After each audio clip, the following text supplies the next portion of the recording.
नमस्ते विद्यार्थी मित्रों, लेक्चर नंबर 4 ધોરણ 10 યુનિટ 11 સામાજિક વિજ્ઞાન।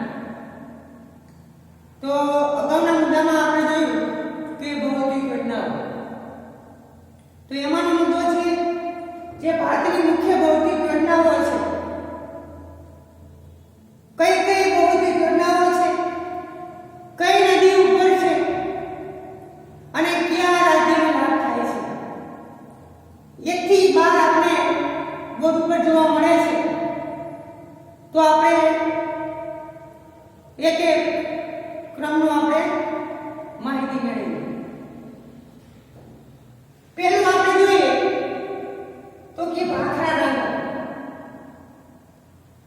અને સતલુજ નદી ઉપર આ યોજના આવેલી છે અને પંજાબ છે, હરિયાણા છે, રાજસ્થાન છે, આ યોજનાનો આ રાજ્યને લાભ મળે છે।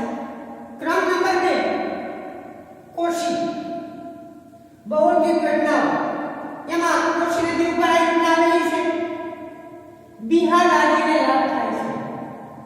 ક્રમ નંબર 3 દામોદર ખીણ, દામોદર નદી ઉપર આ યોજના આવેલી છે, ઝારખંડ છે, પશ્ચિમ બંગાળ છે, તેને લાભ મળે છે।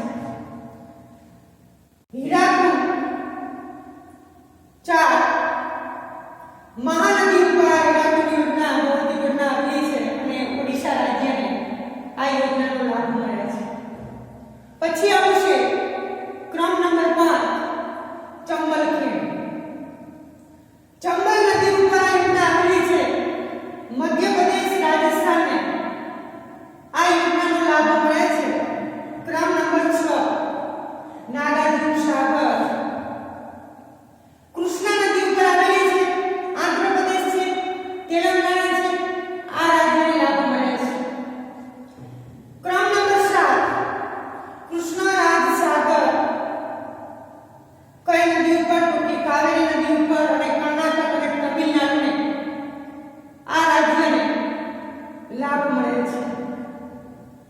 ક્રમ નંબર 8 તુંગભદ્રા, કઈ નદી ઉપર તો કે તુંગભદ્રા નદી ઉપર આવેલું છે આ યોજના ભૌતિક અને કર્ણાટક, આંધ્રપ્રદેશ રાજ્યને લાભ થાય છે। ક્રમ નંબર 9 નર્મદા ખીણ એટલે કે સરદાર સરોવર, નર્મદા નદી ઉપર આ ભૌતિક ઘટના આવેલી છે, મધ્યપ્રદેશ, રાજસ્થાન, મહારાષ્ટ્ર આ બધા આ યોજનાનો લાભ આ રાજ્યને મળે છે। ક્રમ નંબર 10 કડાણા, વણાકબરી, મહીસાગર નદી ઉપર આ યોજના આવેલી છે અને ગુજરાતને લાભ મળે છે। ક્રમ નંબર 11 ઉકાઈ કાકરાપાર, તાપી નદી ઉપર આ ભૌતિક ઘટના આવેલી છે અને ગુજરાતને લાભ મળે છે।